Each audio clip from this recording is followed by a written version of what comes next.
By the way, that song is from a little game called Samurai Zero, Katana Zero. The name escapes me. Oh, I should. Right, I was plugging it. Good game, good song, good track. Anyway, we're gonna talk about Baby Metal. We're gonna talk about Love Bites stuff. I'm gonna give you guys on this channel what you like. I'm gonna talk about things I like too. We're going to talk about our Baby Metal top 10 list, but not just any top 10 list. There's some variation there. I'm going to ask you, what is your top 10 when it comes to frequency? Like, you may have the top 10 that you like, right? But are you always playing the ones you like? Or is it, if you're like me, you have the playlist or whatever, if you're on Spotify or YouTube Music or whatever it is you use, there's the tracks that will frequently pop up, and you don't mind them. They may not be your favorite. You like them, but they're not like your top. You know what I'm saying? So, and these lists might correlate. You know, the lists on when your top 10 most frequently listened to might actually also be your favorite. Or I'm also going to ask, what is the top 10, in your opinion, the top 10 most, the top 10 better constructed songs musically?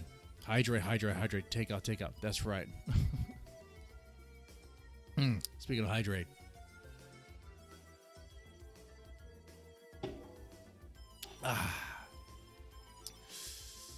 Oh, man. So, as of right now, you know, the two new singles are Monochrome and Divine Attack. And those are doing well. People are liking them. Let's see. Divine Attack has like 1.6 million views. Of course it will. And then, of course, Monochrome has like 754,000. Okay, but it's only going to get better. We should, if the prediction is right. I mean, if people are right here, I mean, the rumor is we're supposed to, we're going to get a new song, a new reveal each month, kind of leading up to the release. So, are we going to get? Is something going to happen a couple of days from now? You know? Castlevania in the back. Nice. Castlevania plays quite a bit.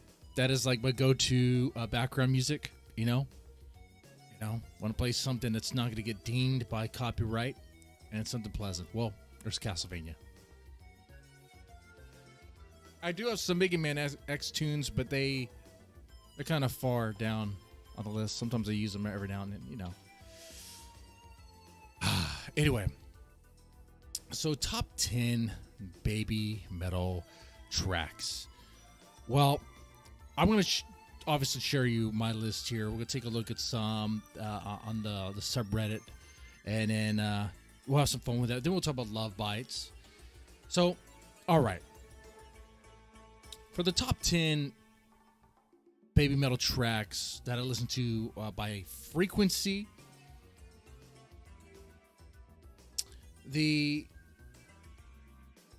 let me start this from 10 on up. Number 10 on that list would be The One. It's a good song. I like that song. It's a beautiful song, actually. But I don't really listen to it all that frequent. But I do listen to it more than some of the others. Okay, the others that didn't make it to this list. Number 9 would be Elevator Girl. Elevator Girl is not really my favorite baby metal track, but it's one that I do listen to quite frequently because it just so happens. You set the playlist. Now, of course, most of the time when I'm listening, I'm driving, like on the motorcycle. So whatever frequently comes in, unless I'm really that picky, I'm not going to change it. I have a little device there, Bluetooth device. I kind of like shuffle through a little bit, but it is what it is. But Elevator Girl would be number 9. It's a good song. I like it. It's fine. Number 8 would be Papa Ya. I mean, it's a fun song. Whenever it comes on, I don't skip it. It's good. It's enjoyable. It's one of my favorites. Number 7 would be Awadama Fever. Now, I really like this song. This song is really nice. I would definitely put this on my top 10 for favorite baby metal track there. I love the way the guitarist, the drums, and the little electronic sounds going on there. It's really nice. Yava is Awadama Fever and Yava. They seem kind of similar to me, like two sides of the same coin. Yava would be, if I didn't have Awadama Fever, it would be Yava. But Awadama Fever comes on more frequent than that. Kaguru. Just about every time I play a baby metal playlist, Kaguru is coming up. Kaguru comes up. Okay? Number 5 would be Megasune. That comes up quite frequently. It's usually like the second song. It depends. Catch Me If You Can, the live version, it comes up quite frequently. It's the most, I do listen to it very, very frequently there. Number 3, Give Me Chocolate. Number 2, Headbanger.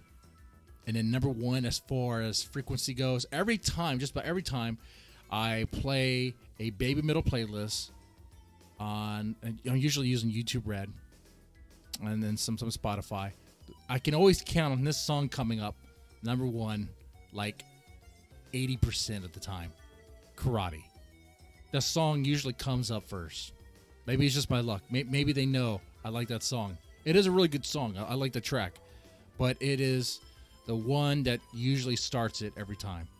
And I start off with shuffle. Okay. I do shuffle it. All right. Now, another way to look at this would be like top 10 as far as top 10 based on song construction. Okay.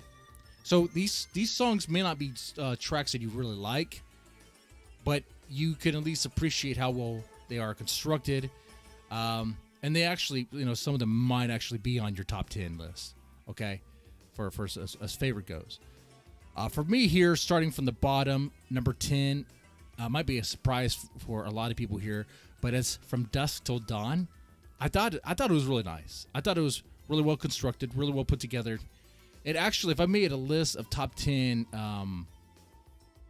experimental tracks, it would definitely be on that. But, some people really just hate From Dusk Till Dawn. I like it. It was really nice. it kind of has like a very chill wave sort of vibe to it. You know, and like for a good while, I didn't even know that Sue and Mo were singing in that song. I didn't even know there was lyrics to that song. I thought it was just all like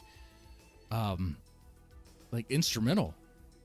You know, I thought that's what it was, but no. Apparently, Sue does sing, and there are lyrics to it. It's just the vocals sound like faint or distant wavelengths kind of coming in. You know, it's kind of cool. There was definitely some artsmanship to constructing that song there. Number 9, Divine Attack. Dude, I thought the construction of the song, it was very well produced. Very well produced. It does kind of remind me of, I guess, when Baby Metal collabed with Bring on the Horizon or doing Kingslayer. It does kind of remind that, except more and better. Speaking of I guess well productions, good productions, great productions. Monochrome, number 8, benefits from being really well produced. Of course, Baby Metal has really good production when it comes to music, but Monochrome is above Divine Attack on song construction because those drums coming in, okay? They really build the intensity of that song. Like the subject matter of that song is pretty grim. Okay, it was one even before looking at the lyrics, before translating everything. It was a lyric video actually. So, I mean, you could see there. But even if you weren't really paying attention to the lyrics, which I wasn't when I first was listening to it, there's only a few lyrics that came up. But when I saw the music video or the little video, you know, saw the explosion and then the one line saying something like brighter than the sun, a firework brighter than the sun. I instantly knew. I was like, okay, they're talking about a nuclear blast. They're talking about an atomic bomb. Okay, they're talking about Hiroshima. That's what they're talking about there. But I thought the intensity of the drums, and then the intensity of the drums, and the nice dark guitar set a great backdrop of just grit that had a nice contrast to Sue's pleasant voice, and then Moa's very nice, like almost pop sound to her when he was singing her O's.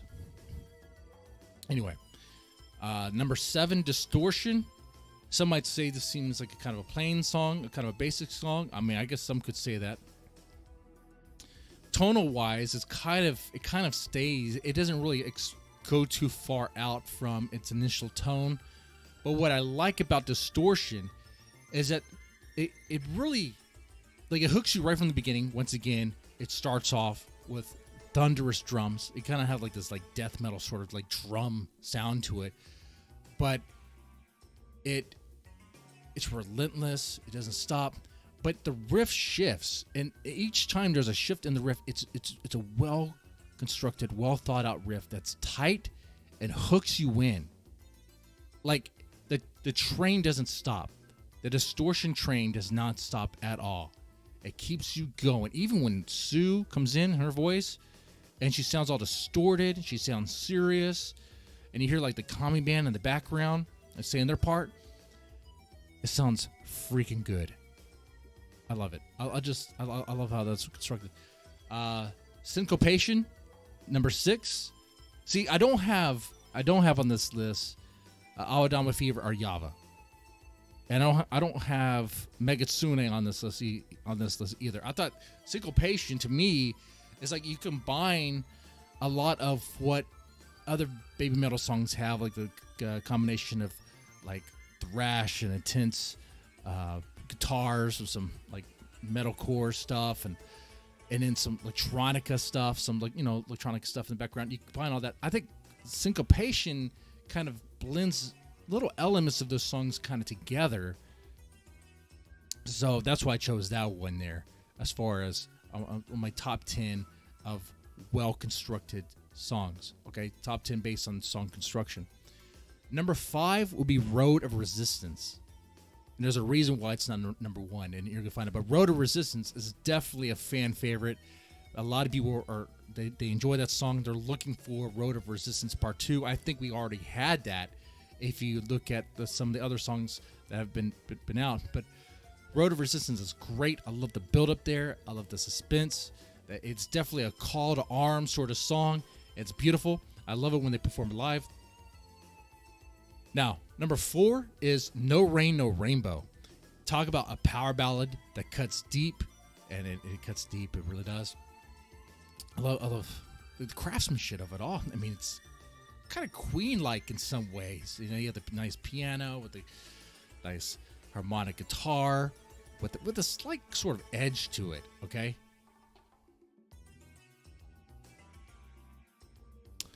I thought it was a really well-constructed song. Number 3 on my list would be The One. The One here starts off nice, slow, puts emphasis on Sue's voice. Then the piano comes in, guitars kind of come in, a drum. Like everything is introduced in a nice way to really build that. Really give this song character. Okay, it really gives a character there.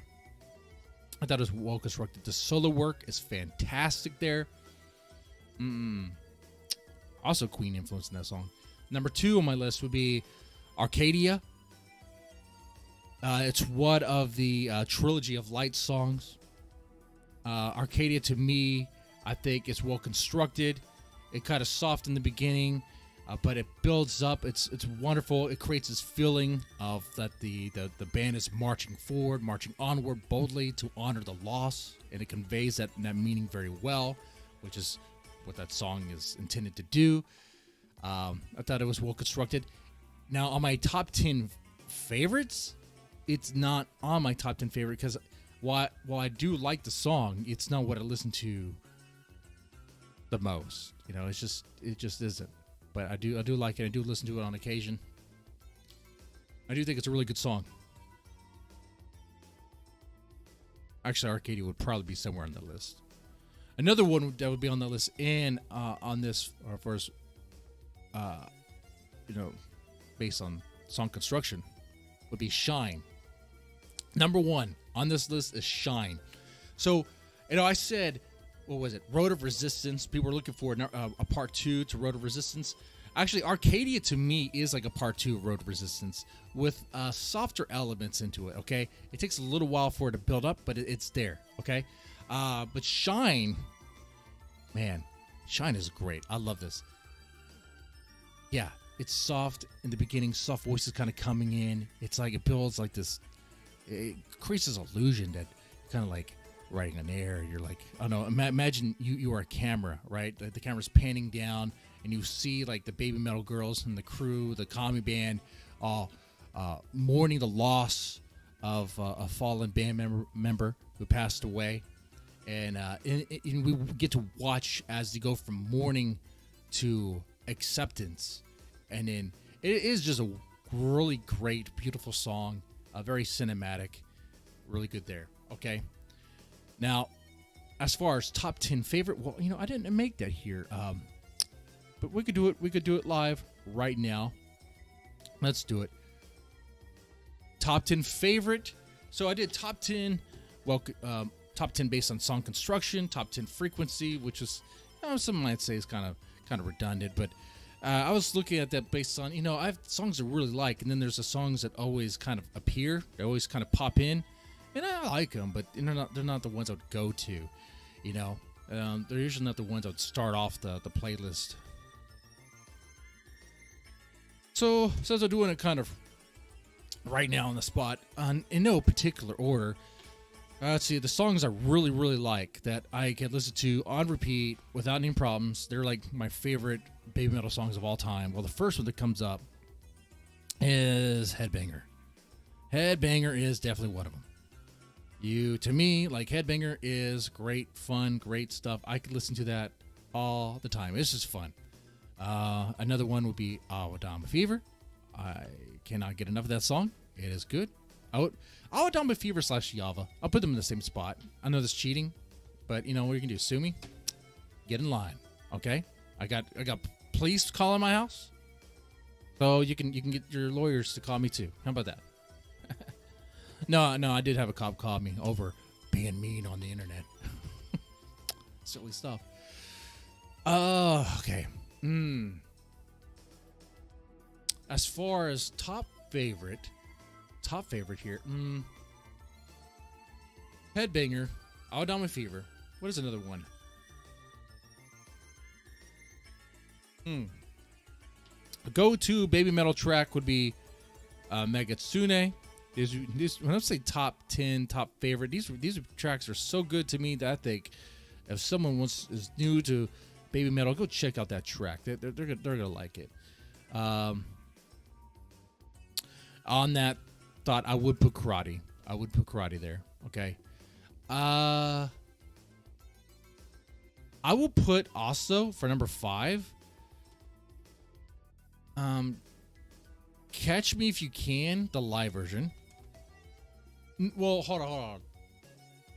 That's actually going to be replaced. Actually, Catch Me If You Can. Ooh, Catch Me If You Can, the live version, or Kaguru, the live version. You know, including the introduction. If you could only choose one, I would choose Kaguru. Okay. And then number 6 here. You know what? I'm gonna put Monochrome. I'm gonna put Monochrome. Monochrome is one of my favorites at this point. It's one I love to listen to it. I frequently go to it. It is one of my top songs.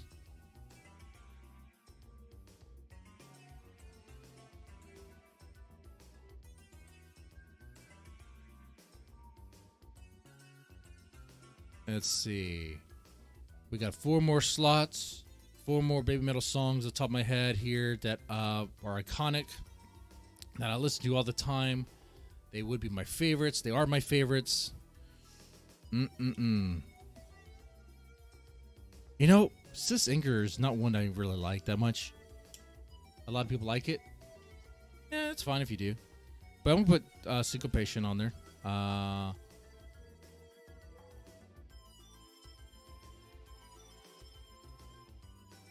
Okay, we'll put that there.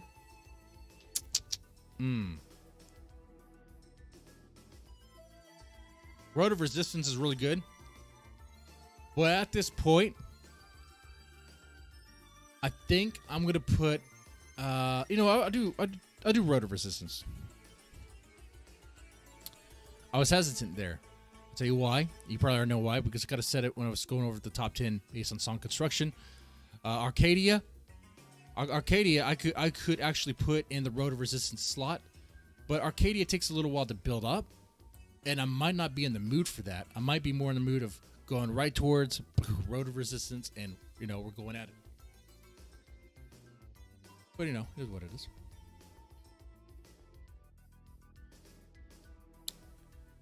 Let's see, iconic baby metal that I like a lot here. Someone said From Dusk Till Dawn. That is, I do like Papa Ya would definitely be on it. Papa Ya. Play the songs. We're on YouTube. Sponge. If we were on Twitch, where I would get like maybe 2 viewers, I think one of them could be a bot. I'd play it, but Papa Ya is really good. Oh, actually, I'm looking at my list. Do I even have a Metal Galaxy? Yeah, I do have Kaguru. Okay, yeah, I do. Okay, Papa Ya's good. One more. Shanti. No, I've sometimes, that song's okay. I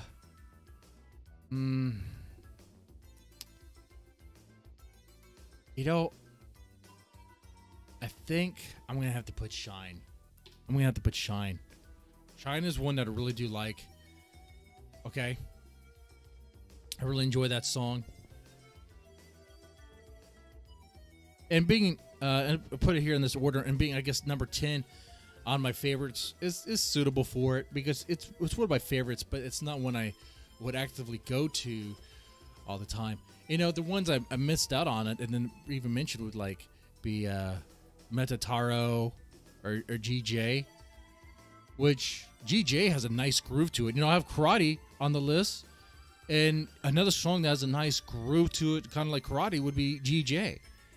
Oh man, Speaking of lists, let's take a look here at some lists here.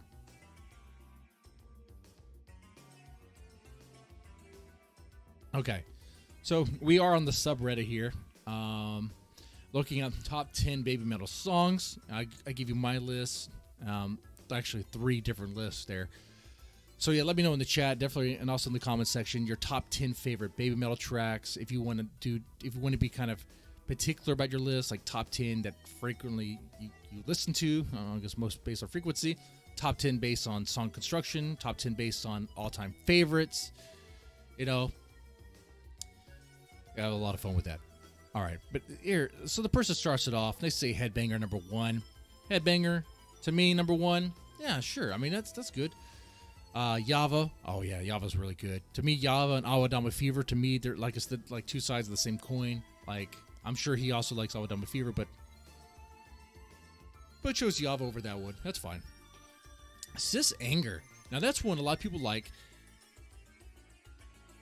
It's not that it's a bad song. It's when the intro comes in. Sometimes I might be like, I'm kind of more in the mood of the next one. But when it does play and it kicks in, yeah, I let it stay. I'm like, okay, yeah, you know, this is a good song. It is, and I like metal. All right, I like hard metal, but like sometimes it could be, I may not be, you know, I just might not be in the mood for it, you know. Number 4, GJ. That's a good pick there, I think. Number 5. Ooh, this one's one. This is one Dari Daisakusen. That reminds me of another one that I have totally forgot about. Oh shit, I'm thinking of the name. It'll come to be Baby Metal Death. Ooh, that is a cool song. I like that song. I like it. It's cool. Yeah. Baby Metal Death. That's fun. I like the live performance of that too. BMC. That is a cool song. Night Burn. Yeah, I like that sort of Latin sound to it. Very nice. Divine Attack. You know, playing Castlevania music in the background, and Night Burns, when it plays, the riff at times kind of reminds me of like sort of like the notes that you'd hear in like Castlevania soundtrack or something. Number 9, Divine Attack. Yes, that's good. Number 10, Starlight. You know, yeah, I can see that. Starlight's good.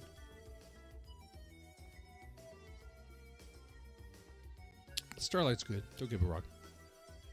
I think Distortion and Starlight kind of, when they were released as singles, you know, they had a lot of exposure. Like, I played them quite a bit. Distortion, I didn't get tired of. Starlight, I have to let it play. And when I do let it play, I like it, so, yeah. Let's see. So, chat, hey, Marty Metal, definitely let me know what are some of your favorite Baby Metal tracks. Holly M, you two as well. Well, we'll take a look at some other stuff here, and then we'll kick it into Love Bites in a little bit here. Let's see, make sure I have my cigar lit. We're just having a chill stream, talk about Baby Metal and Love Bites and be good stuff. Not that they share the same fandom, but you know, it's those are the two bands that this channel seems to like the most. Those are the two bands I particularly like. Look at that. Oh, we're not doing Nemophila today. We'll do that. Oh, I saw that Nemophila is doing an instrumental session or something. That's kind of cool. I got to look more into that.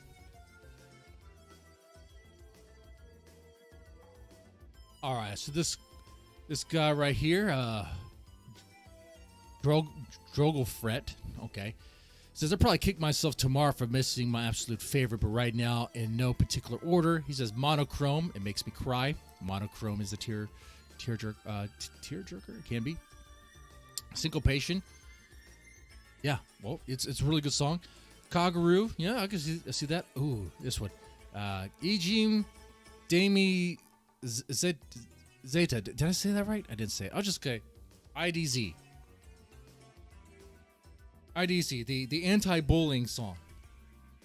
That is a good song. Really good there. Number 5, Dust Till Dawn.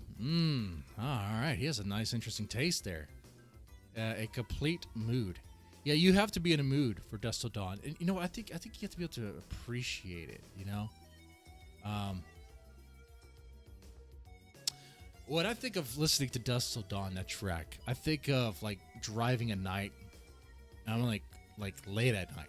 You're the only one on the road. All right, it's late. You're kind of tired. You kind of play that. Maybe the wrong thing to play because you probably want something like crazy to keep you up. But you're kind of in the mood for that. You just want to chill. I like that. It's a nice calming song. Metataro.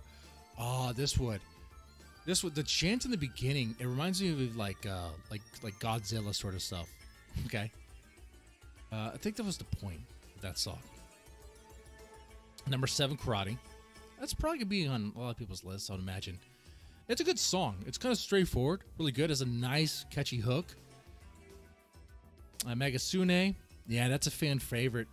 I wouldn't be, if we look at these lists, I'm sure Megasune is going to be in a lot of them here. Let's see. The first one, well, I say that, but the first one didn't even have Megasune. This guy has Megasune. Wow.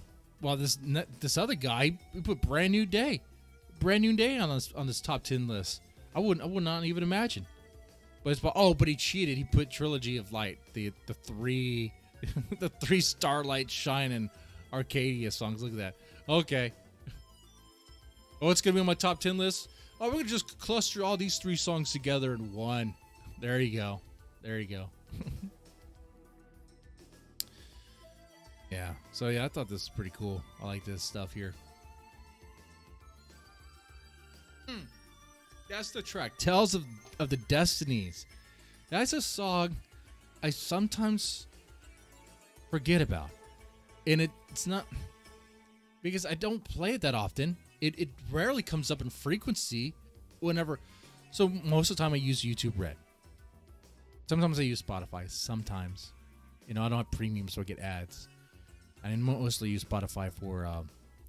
I use Spotify because they sometimes have a better selection when it comes to certain J-metal bands, like Maximum the Hormone. YouTube has crap. YouTube Red has crap. Spotify has their stuff. All right, I'll play it there. So maybe it's my fault for using YouTube Red or YouTube Music, but whenever I use it, it's like Tales of Destinies rarely comes up. I mean, it's been a while since I've heard this song, actually. I don't even really remember it. I just remember it sounding interesting. He put there some progressive elements in that song.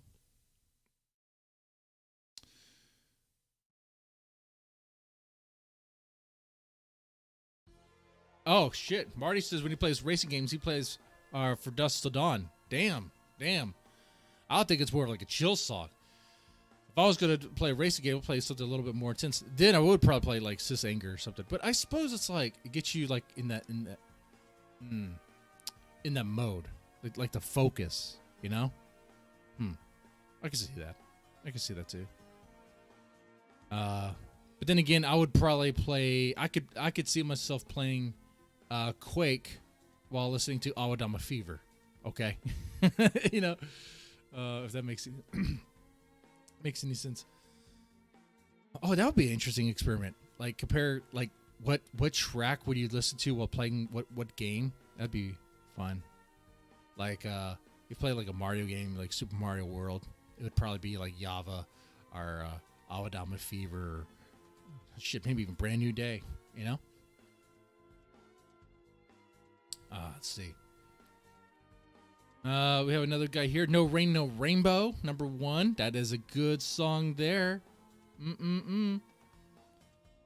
I'm looking through this, and it seems like Syncopation really makes a lot of the top 10 lists. Syncopation's there. Java. People really love Java. Headbanger seems to be a fan favorite.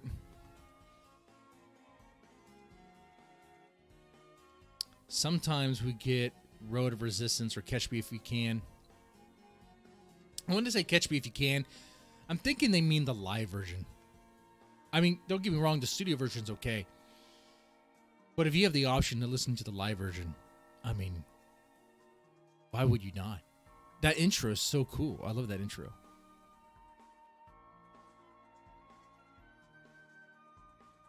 You just put it random and you play well? Yeah, see?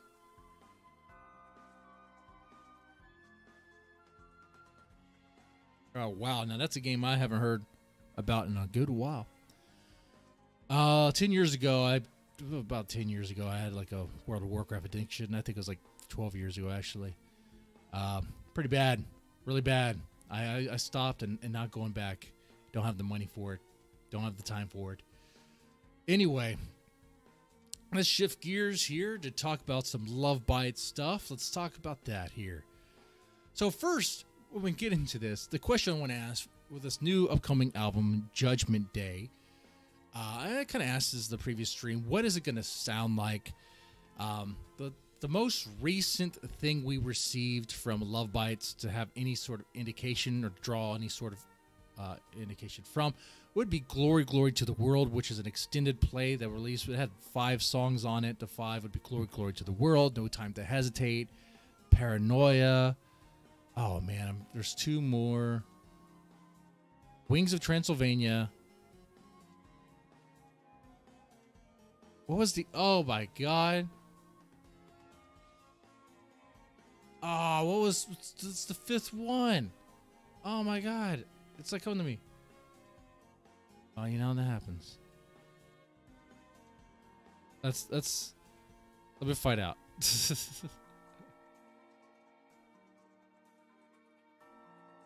Oh, man. Glory, Glory to the World. It was... What is it?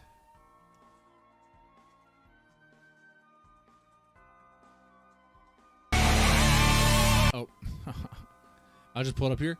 See, Glory, Glory to the World, No Time to Hesitate. Oh, Dystopia Symphony. Okay. Like one of the iconic songs on that EP. Okay. Look at that. Look at that. Yeah. So, about Love Bites, like the most recent thing we had so far that's been released that's like with new songs on it would be the extended play, Glory, Glory to the World. I think that is going to be the sound moving forward, which some people may not like because it might be too much like Dragon Force or, you know, it may not have like the new wave British metal influence that some of the other tracks had before.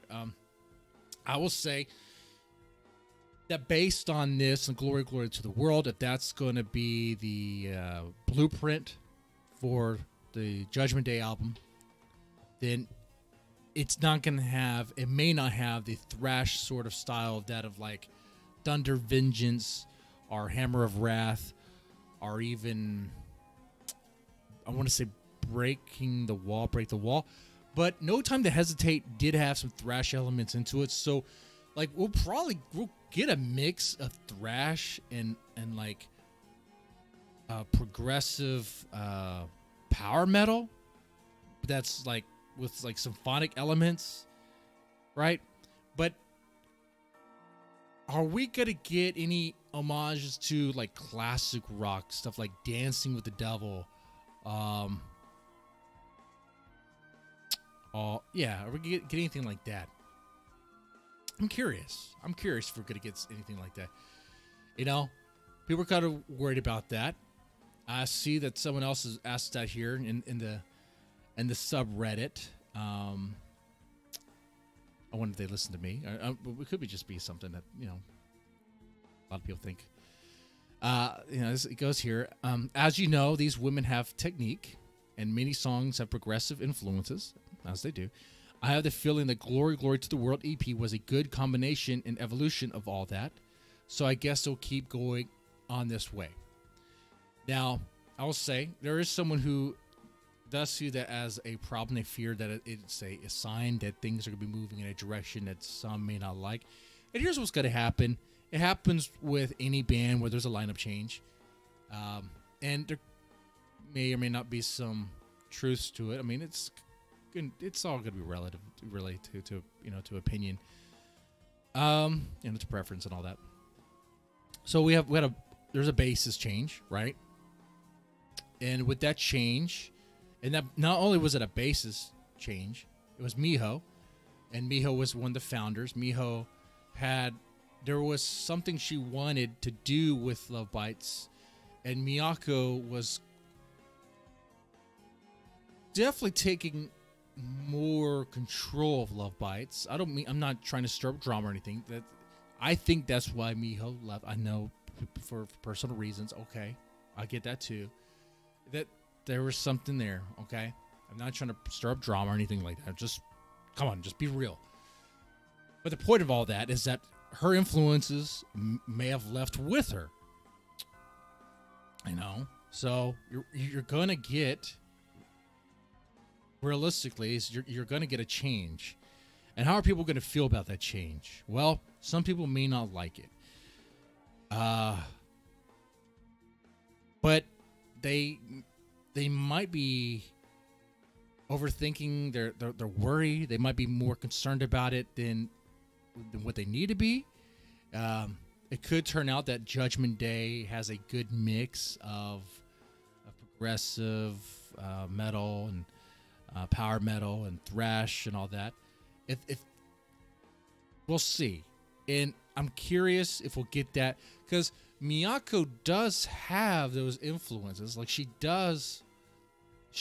I've seen in her shorts, and you've seen them too, that she does play things to reference like Iron Maiden, and she will do some classic songs as well. Okay, so I think that might be a sign, an indicator that, look, like she knows that like people are kind of expecting a mix of things. Like the Love Bites sound, there's a lot of variety in it. Okay, there's like you could go from Rising, which is straight up power metal. Then you can go to like Break the Wall, which is thrash, or with Thunder Vengeance, or Hammer of Wrath. Okay.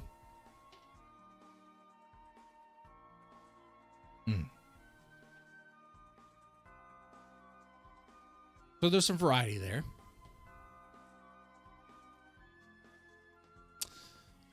So I think they will be aware that they need to keep that as much as possible, but we will see. I'm trying to be hopeful here, okay? I'm trying to be hopeful that they'll be able to please everybody. Realistically, probably not. I mean, there's always going to be those that be like, well, I don't like where it's going, and I like the old school Love Bites. That's probably what's going to happen. It's people like I like the older albums better, the previous albums better, and it is what it is. But anyway, so talking about this, do you guys have any preference when it comes to Love Bites? Do you have any particular songs that you like the most? Do any of you guys find Nameless Warrior to be one of your top favorites? Probably not. There's some people who don't consider that to be one of their top 10. There's some people who do really like that song. That was actually another recent release, right? That some people were like kind of torn on. I mean, I like that song overall. It sounded like a Love Bites song. The melody that they played, it kind of sounded like a similar pattern to that. There's a theory I'm trying to work with. Okay, I don't know about it yet. What I'm saying is, I need to listen to certain songs with a closer ear more frequently, because like if you listen to a lot of Love Bites, certain songs, there's like it seems to be a trademark melody, like a pattern that they have. You probably heard it too. You probably know what I'm talking about. But I'm not a music theory guy, so I really, I'm not the guy who could really articulate, the chord progression and all that stuff. But there is something there. There's a pattern there. You could hear it with, oh man, let me pull up their list of songs here. When Destiny is a Line, We Are the United, the Nameless Warrior. There's elements. There's elements. See, someone Mike said change isn't bad. It'll be classic Love Bites. I think overall it will be too. As you know, I think some people were just worried. After all, if they were looking at the EP, which was Glory, Glory to the World, it was only 5 songs. They didn't have time to do everything else. And, you know, like I said, Miyako has put out stuff that makes me think that she is aware of the influence that started Love Bites, which is love for Iron Maiden, love for thrash, love for like classic rock, that sort of stuff. There are some classic rock components to Love Bites. It might be a lot harder, but there is some of that stuff. I mean, hell, some tracks you can hear like a Deep Purple influence, like a Highway Star sort of riff. I think is it Holy War that has like a Highway Star sort of riff? Is that the one? I'm not sure. I would play it right now for reference, but I can't. Anyway, so what are your top 10 Love Bites songs here? Let's talk about that. Let's see. So on this one, I mean, you could vary it in any ways. If you want to do like top 10 based on thrash, top 10 based on I guess power metal, or you know, top 10 on the based on how the song is constructed. Sure, fine. I just did a general top 10 for this one. So starting from the bottom, number 10 would be Apocalypse. This is a song that kind of grew on me. I did a video on it, and this is a song that when I hear it, not when I first heard it, but every time it comes in, just about, I almost forget that it's Love Bites, because the opening riff sounds so much to that of like, and I'm not saying like it sounds like they stole the riff. No, I'm saying like the tone of the guitar and I guess the speed of which is being played. It reminds me of like Slayer's like Angel of Death. So when I hear, I'm thinking Angel of Death, but then I hear but then the drum comes in and it kind of change. Oh no! And then I hear Asami scream, and she kind of pulls off a really good scream in that song. And then that's when it changes and it really becomes what I really like about that song, which is I love the palm muting that's going on there. It's really nice. It develops really nicely there. And the chorus is so freaking good. I love that.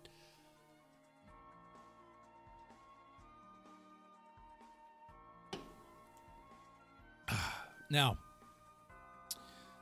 number 9 would be Set the World on Fire. You know, if I did this based on order, I would probably put that somewhere higher. But Set the World on Fire is definitely a good song. It is one of those, when I first reacted to it, I thought, man, this song sounds like the final boss theme. Set the World on Fire. With that intense drum, the marching drum in the beginning.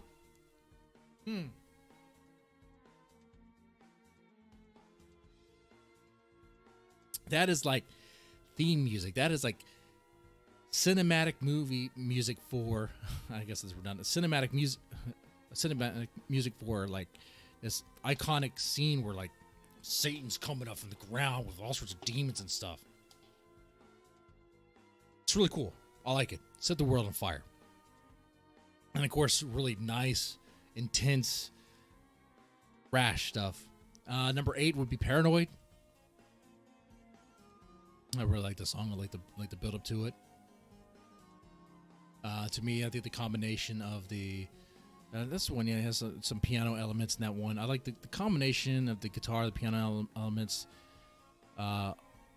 It does create this sensation that, like the walls are closing in, like claustrophobia, you know. So I get that sense of Paranoia. It's one of the songs that really conveys. It's really well named. That's what I should say. Number 7, Today Is the Day. This is good. Yeah, that's a good song. That's one of my favorite. Definitely there.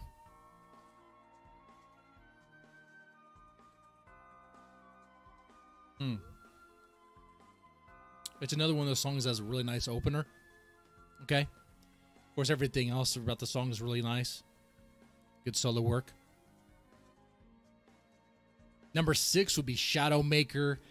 Shadowmaker is like an iconic Love Bites song, and you know, which is when I think of Love Bites, the first 2 songs that come to mind, honestly, are Rising and Shadowmaker. Like, Rising is like straight up power metal, and then you have Shadowmaker, which is like some sort of like what is it, like goth metal? Like what do you call it? What do you call it? It's I don't know what do you call that, but it's different. It's like darker in tone. It's nice electronic elements going on in the background. Number 5 on the list is The Crusade, which is like their throwback, or their homage, not throwback, their homage to Iron Maiden's Aces High. Okay, so are we gonna get more of that? Are we gonna get any of that? A little bit of that, a little bit, just a taste of that. And Judgment Day, are we gonna get something that maybe, maybe Crusade was a little, the riff is very close to that of Aces High, but if you really listen to them side by side, it does differ. It does change a bit. But, like I said, we'd have to be on Twitch to really demonstrate that, and then it would be silence afterwards. I guess that's what they do. You can play it live in that moment, but if it's copyrighted, then it's just muted, and it kind of sucks. I need to find a better platform where I can just play copyrighted music and just be fine, but good luck on that, right?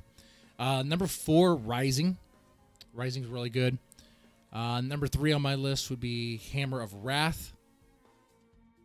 Love that song a lot, man. That's another one that has like this intro that kind of shows the Iron Maiden influence. You hear that intro, you're probably thinking Power Slave a little bit. You're probably thinking that's the one that also has like this nice like Testament sounding riff. Number 2 on my list would be Scream for Me, because I love the bass. I like a good opener, a good bass line, and Scream for Me has that. I wrote this list down, and this list doesn't have Break the Wall. It doesn't have Break the Wall. I have Thunder Vengeance as number 1. I tell you what, I'm not going to have Thunder Vengeance and Hammer of the Wrath, okay, or Hammer of Wrath. They're both really good songs, but I'm going to throw Thunder Vengeance off of my top 10, and I'm going to put Break the Wall. Don't get me wrong, Thunder Vengeance is a really good song. I'm going to bump one of these off.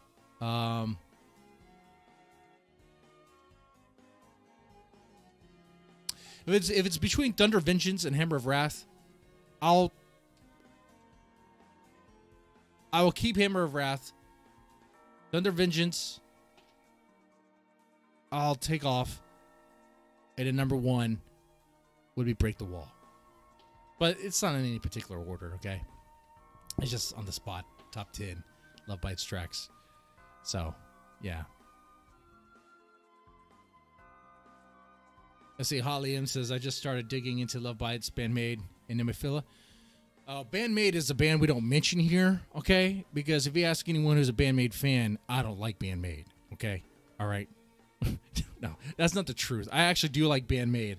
And I do talk about them, and I do talk good things about them, but sometimes,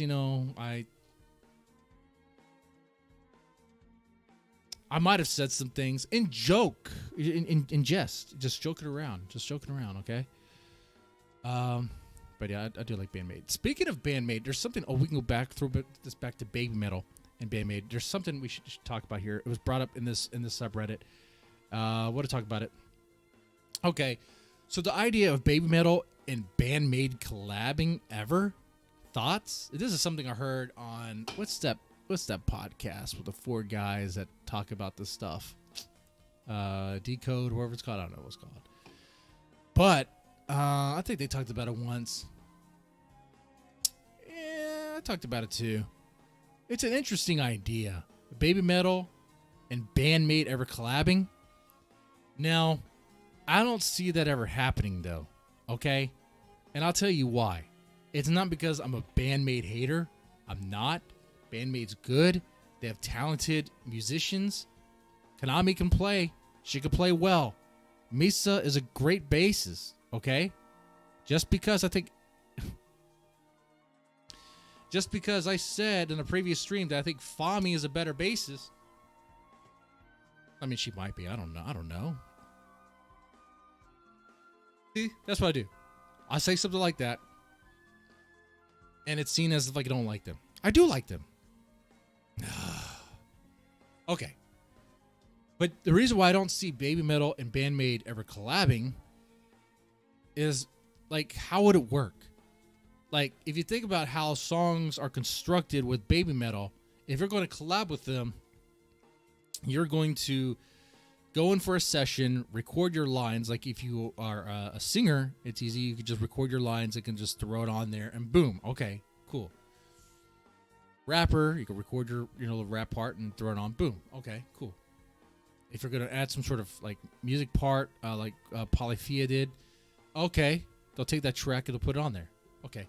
Now, so if Bandmate, as in the whole band, were to collab with Baby Metal, it would, I think it would be too much. Like, what they could do is maybe have the Baby Metal girls sing with Bandmate, like they did with King Slayer.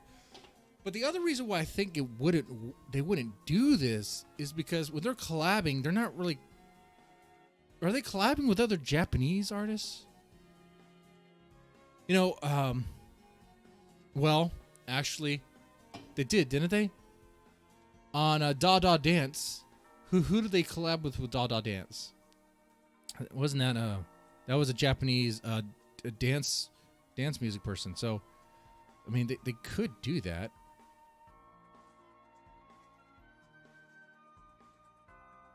But would they? Would they do that?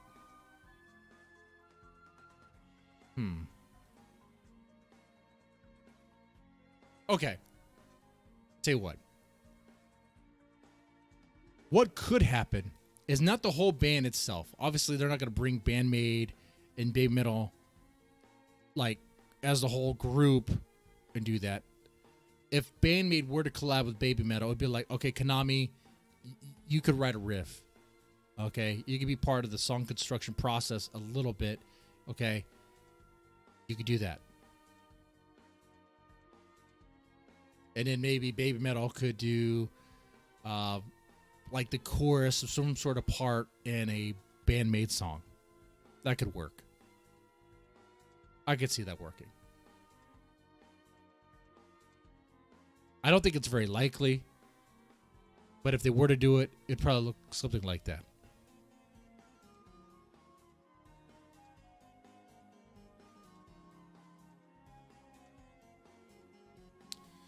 Let's see. Marty Metal said Bandmate as the band and Saki and Sue duet. Oh, that would be good.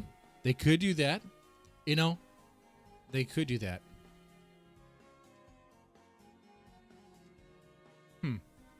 Yeah, the Gaijin guys. Something like that. Yeah, something like that. Yeah. That's what we're referring to. The Gaijin guys. Gaijin guys? Gaijin guys? All right. So, Baby Metal Bandmate collab. And it's not like Bandmate doesn't go heavy at times. They go hard. I know they're hard rock. They're not heavy metal, but they have some tracks that are like borderline. You know what I'm talking about. Like, they have tracks that if you really listen to it, it's like, man, these drums are pretty intense. Like, this guitar work is really good. Like, not that it's really good, but really heavy. Sometimes they're on that line. They don't really go over though. They don't really cross. But they could definitely collab. It's just probably not likely.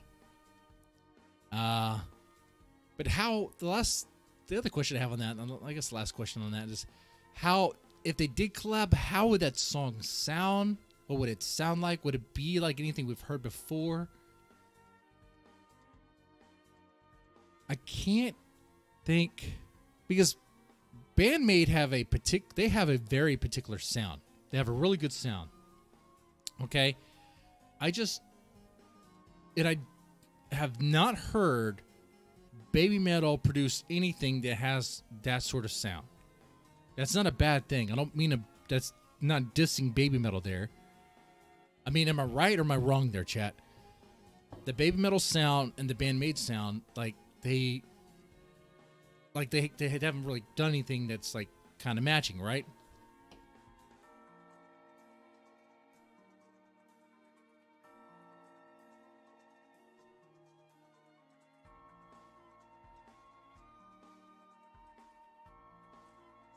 So as far as how it would sound,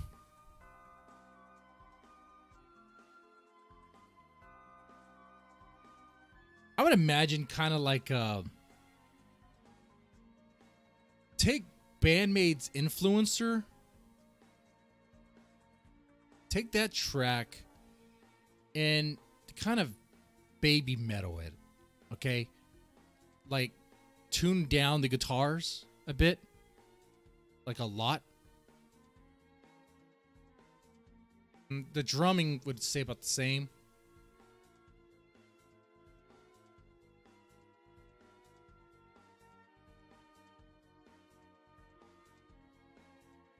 You would have like some synth voices in there, some like electronic keyboard stuff going on, and I could see that possibly work. But what do you think? Like, if they were to do a song together, what would it sound like?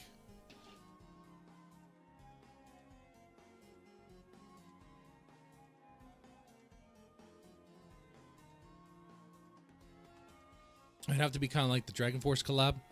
Yeah, the Dragon Force collab is a good idea. Yeah, kind of like with that. Well, Dragon Force Dragon Force collabed with Baby Metal and BABYMETAL.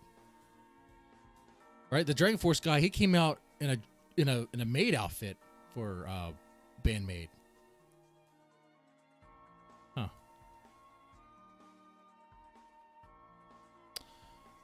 And of course, Dragon Force helped out with they wrote the I guess I don't know if they wrote all of what was in Road of Resistance, like guitar wise, but they helped out with that. I mean, that's another thing. I mean, maybe BABYMETAL could write a song, but of course, that happens. Of course, you know, Baby Metal is going to own it. You know, Amuse Inc. is going to own it. Of course, I mean, that's how that works. They're our business. But yeah, I thought this was cool. I think it's an interesting idea. Let me see what the Reddit says, though. I spent a good while sharing my thoughts on that, and it was, you know, a little sloppy, but we got something there. And let's see, someone says, I love them both, but their styles are different enough. I've never really yearned for a, you know, collaboration. Touring together would be nice, simply to see both at the same time. That would be interesting. Baby Metal needs a bigger set for what they do. I couldn't imagine Baby Metal playing at a small venue. Like doing House of Blues.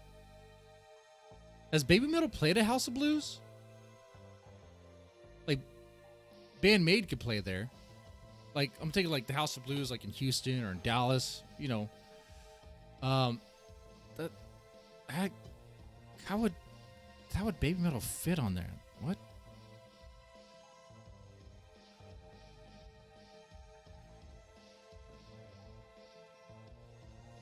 Let's see. Oh, they did a House of Blues in Las Vegas. So yeah, and Dallas. Okay. Foot and mouth. Misspoke. They can't do small venues. I mean, well, you know, the last time I saw them live was when they were playing at that big ass stadium. Okay, all right. They had so much freaking room. All right. So every time I think of Baby Metal live, I'm imagining like this big presence, you know? Okay, all right, that's cool. Yeah, so they could do that. They could do that together. They could play together. That'd be cool. Be cool to see. The different band fan base seems particularly about the other. Is that true? I heard that, Holly M. I heard that Bandmate and Baby Metal, like some of their fans may not actually cross over. They might not actually share. You can kind of see that in the subreddit, like the referred like BM for Baby Metal and BM for Bandmate, and they're kind of particular about that. I don't know. I think Bandmate doesn't like to be called kawaii metal, just because they wearing what looks like to be cute maid outfits. Kawaii hard rock. Excuse me, kawaii hard rock. Which I could see that, I suppose. I mean, they don't have a kawaii sound. Bandmate have a straight up hard rock sound, though I do like their blues sort of influence there. Some of my favorite Bandmate tracks are actually not hard or heavy at all. What's the one? A Bubble? That's one of my favorite songs. It's not heavy at all. I love it. I love that song. Anyway, let's take a look here. Look at a few more of these thoughts. I guess opinions regarding this possible crossover, hypothetical crossover. During the Bandmate tour, a Baby Metal fan was asked in an interview by the Bandmate staff how he came to discover Bandmate. He answered that he found them through Baby Metal. He was told by the interviewer not to mention that band and answer the question again, not mentioning that. Why? Okay. Well, then that tells me that Bandmate definitely doesn't sound like they are interested at all to collab with Baby Metal in any sort of way.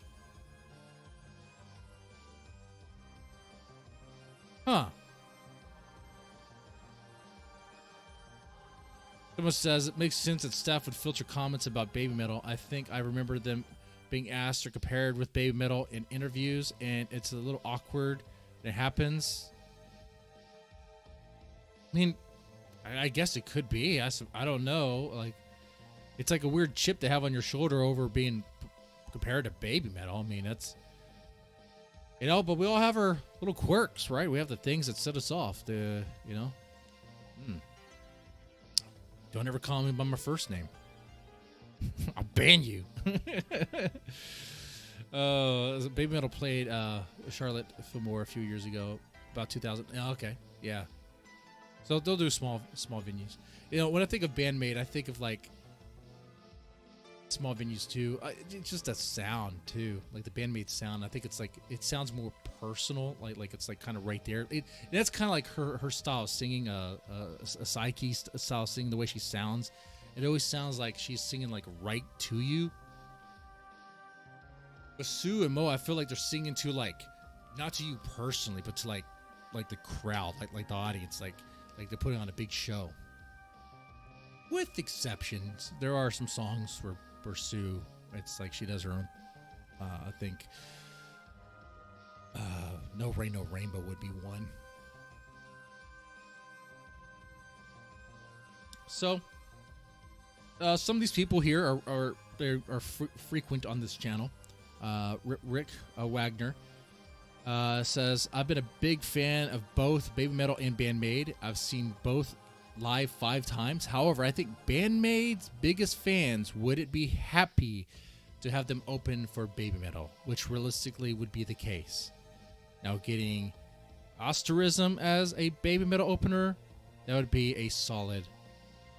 Ostracism, now that is a band I haven't heard in a few months. Actually, they're a really good Japanese band. They seem kind of smaller than what we're talking about. You may not even know them. Ostracism, really good stuff. Instrumental, really good musicians. I could see them collabing with Baby Metal. I could see them collabing with writing some riffs for them, maybe. If Baby Metal was interested in that. And see, I'm reading more of this because I want to know if there's some, if someone knows some juicy reason why there's like this beef or this divide. Someone says, I know there is some business competition between Amuse and Pony Canyon. Oh, and subtle conflict between hardcore fans of the bands, as Rick suggested. He says, I love Baby Metal and Bandmade. Yeah, I've seen both live too. Collaboration between Bandmade and Konami members might be more realistic, I believe. They have been getting along for years. Okay, so they get along with the Konami members, but I don't know. There might be some beef. I mean, let me ask you something. Will Bandmade ever collab with Gotrek Spin? Are they too good for Gotrek Spin? Or Gotrek Spin? Gotrek Spin? You know what I want to talk about? They could do like a Bandmade sound. They have that. Mindset.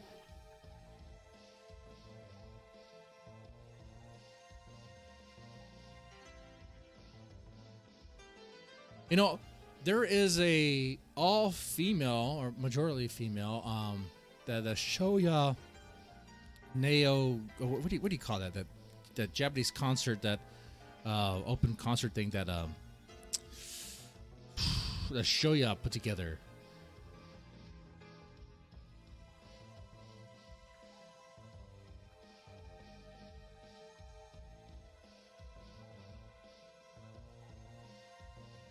I'm trying to remember what it's called. You probably know what I'm talking about.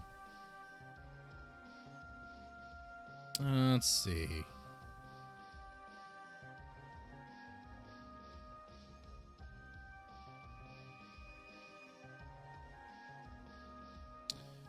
Well,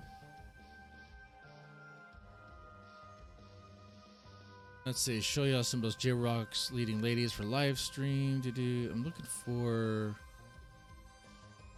They're not coming up. We'll take a look at the chat. See if you guys. You probably know what I'm talking about. I'm pretty sure you guys do. The actual name itself is escaping me. I could see it, but it's all like oh, what is it called? What is it really called? What I'm referring here is that there's this concert that they put on in Japan, where a bunch of like female, mostly female. Sometimes there's an exception where like a dude might be in place of another, like for drumming. That has happened before, where they will collab essentially on the same stage. They'll play, they'll take turns, but sometimes they'll actually collab together. Bandmade's done that once, okay, and they haven't done that yet again.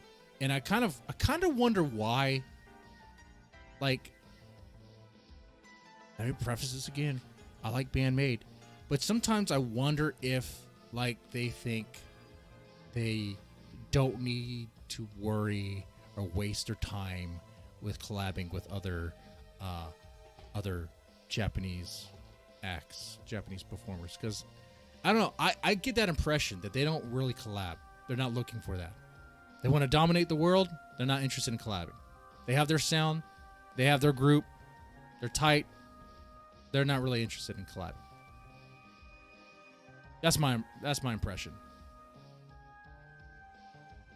Could be wrong, but I haven't seen any evidence to suggest otherwise. Nemophila, they have collabed. They're down for that. They're up for that. I mean, shit, man, they'll collab. Saki has collabed. Gotrek Spin has collabed with other Japanese performers. I just don't see it with Bandmade.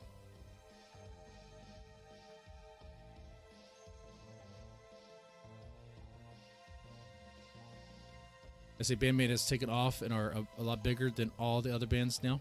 Well, that's true. They have taken off. So, I'm not saying it's not earned. They probably feel that way. If I were to read their mind as a collective, I would say they probably feel as if they are better than them, because if they have taken off and that they don't need to do those small things and collab. You know, they don't have to do that. And are they wrong for that? I'm not saying that they're wrong for that.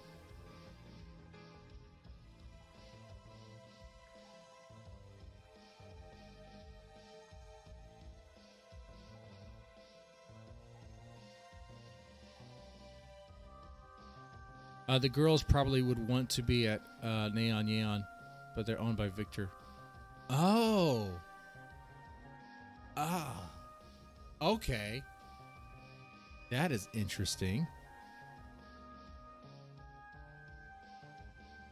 That might explain why they're not there then. Yeah, and Neon, no Neon, that's the all female, the annual all female music festival that's held.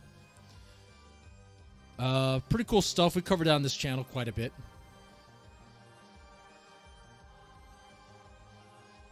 Does Victor? I don't know. Okay. Oh yeah, Nemophila. Oh yeah. Yeah. She could definitely scream. Okay, Mayu can scream.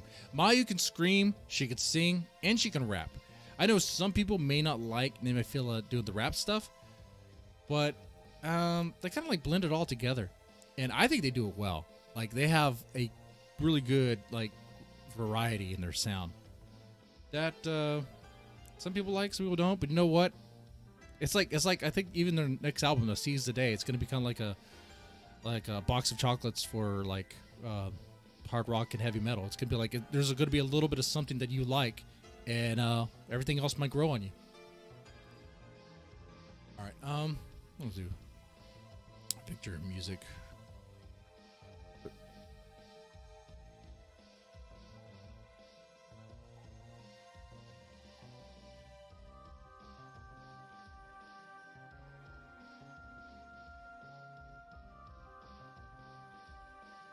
So, I wonder if that's the reason. And is there any way we could find out that Victor Records is not allowing him to do that stuff?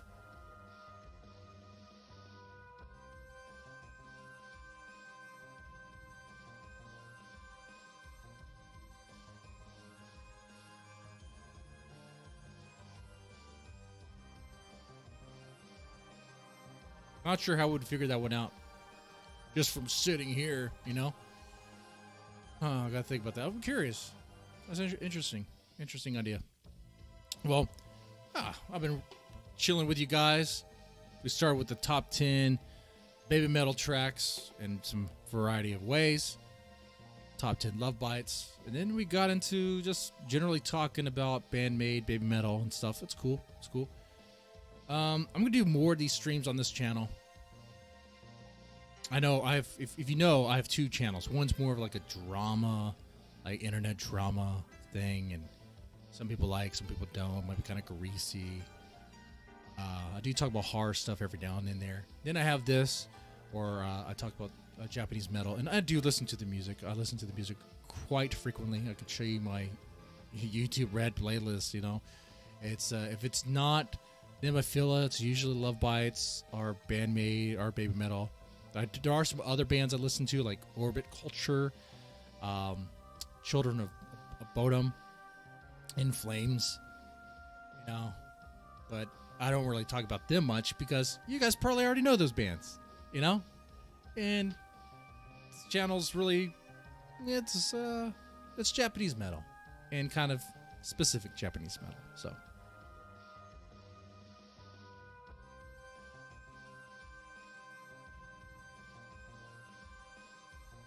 A Pony Canyon. Okay, I'll take a look at that. Let's see if we can find anything out about that.